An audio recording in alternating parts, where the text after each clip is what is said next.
Good afternoon, sports fans, and we come on air a little bit early today as we have a very packed schedule of events here on the Sports Fan Base Network, Rhode Island. Of course, Roadie Sports Show coming up at 5 o'clock today with special guest Brittany Torian. So you want to make sure that you tune in and see that, whether you're tuning in on sfbnri.com or on twitch.tv or on any of our other social media channels. You can catch live stream broadcasts everywhere. Welcome into And That's the Game. Usually we just do one big bite, but today there's actually two stories that really kind of beg us to basically say something about. And so we are going to get it started first in Phoenix with the Arizona Coyotes and a huge impact to the Arizona Coyotes' future in the NHL with player development, as it happened in the NHL draft just a few weeks ago.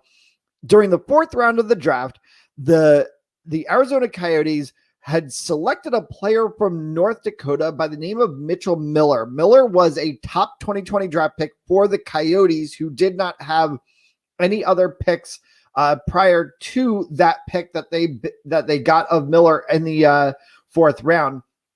However, it was announced today that the Arizona Coyotes have now renounced the rights to Mitchell Miller, essentially making him a free agent. After words came to light that Miller had been accused of assault and violating the Ohio Safe Schools Act for bullying a black classmate with developmental disabilities, Isaiah Meyer Crothers, back in 2016. The report was then referred to team president and CEO Xavier Gutierrez, who originally said that he would work with Miller to confront bullying and racism, but more words came to light following that basically gave the Coyotes pause to think about it. They have decided to go ahead and pass on Miller's rights. In doing so, they made a statement saying, on behalf of the Arizona Coyotes ownership and our entire organization, would like to apologize to Isaiah and the Myers-Crother family. We are building a model franchise on and off the ice, and we'll do the right thing for Isaiah and the Myers-Crother's family, our fans, and our partners. Mr. Miller is now a free agent and can pursue his dreams of playing in the NHL elsewhere. Coyotes general manager Bill Armstrong said that he fully supports the decision to renounce Mitchell Miller's draft rights and says that while he's a good hockey player, they need to do the right thing for the organization and not just as a hockey team. And he also wanted to apologize to Isaiah and the Meyer-Crothers family for everything they have dealt with the past few months and wishing them all the best. We knew that during the course of the spring, especially during the NHL return to play and in the bubble, that social justice was a huge talking point for the NHL. We saw what players like Matt Dumba and then Anthony Duclair and many others in the Black Players Association set forth in statements that they made. We saw the "We Skate for Everyone" hashtags that were getting put around the images that were being put around the ice. We knew that this is something that the NHL players, the NHL Players Association, the teams are taking seriously. This today becomes another example of it, as the Coyotes have said no to their fourth round draft pick, Mitchell Miller. He will not be a member of their organization after it comes out that he had been charged back in 2016 with assault and violating the Ohio Safe Schools Act for bullying a black classmate with developmental disabilities. Our second story of the day is AJ Hinch, the Tiger King. Well, no, we're not talking about Joe Exotic and Tiger King and all that crazy stuff, but AJ Hinch is now the new manager of the Detroit Tigers. Now, here's the interesting thing. For those who don't follow baseball that closely, the name might be familiar to you because this AJ Hinch, yes, that's correct, is the same AJ Hinch who was the manager of the Houston Astros when they had the sign stealing, signal banging on the trash can scandal that also caused Alex Cora, the once manager of the Boston Red Sox, to be bumped out of baseball for the entirety of this 2020 season. It also cost Jeff Luhnow his job at the Houston Astros as well, too. Now AJ Hinch is in Detroit. And this just begs the question. If you're the Detroit Tigers, if you're looking to move your organization forward, if you're looking to take a next step, you want to look at somebody who is a next generation manager, for sure. The Chicago White Sox seem to think that going back 2 generations is the best way of going about things, as they hired Tony La Russa. But the Detroit Tigers had the opportunity to take a step forward. They had an opportunity to bring in a young gun. They had an opportunity to potentially bring in a diverse candidate.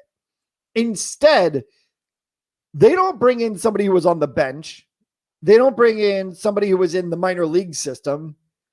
They bring in the guy who was responsible for the whole entire scandal going on in Houston.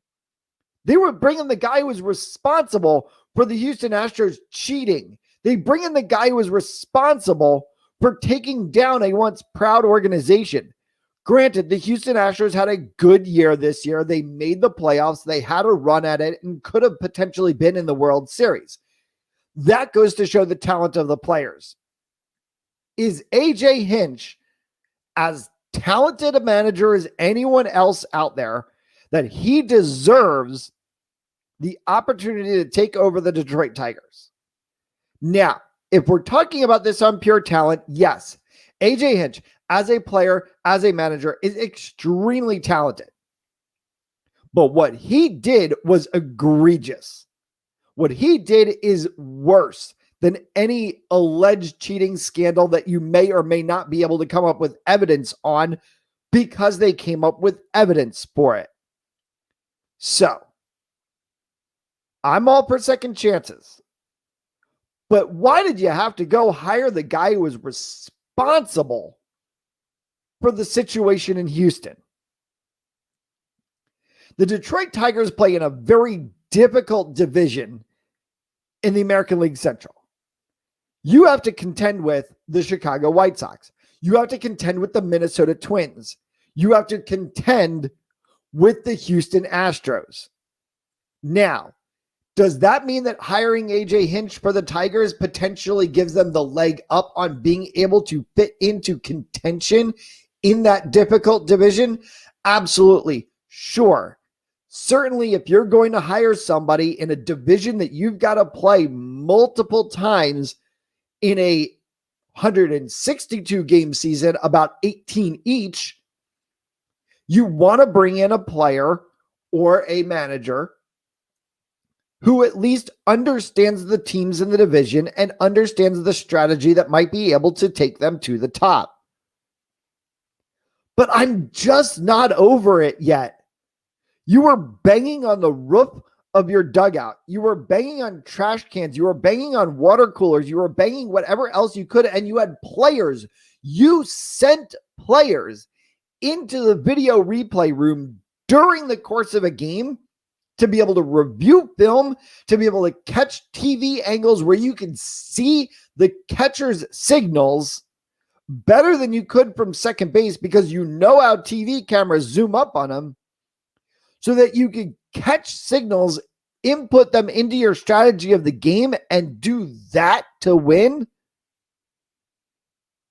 If you have no confidence in your players' talents and you have no confidence in your talents, you don't deserve to be managing in Major League Baseball. The Detroit Tigers needed a manager. They got a manager. I don't think they got the right manager, but I don't run the Detroit Tigers. So we'll see if they made the right decision or the convenient decision.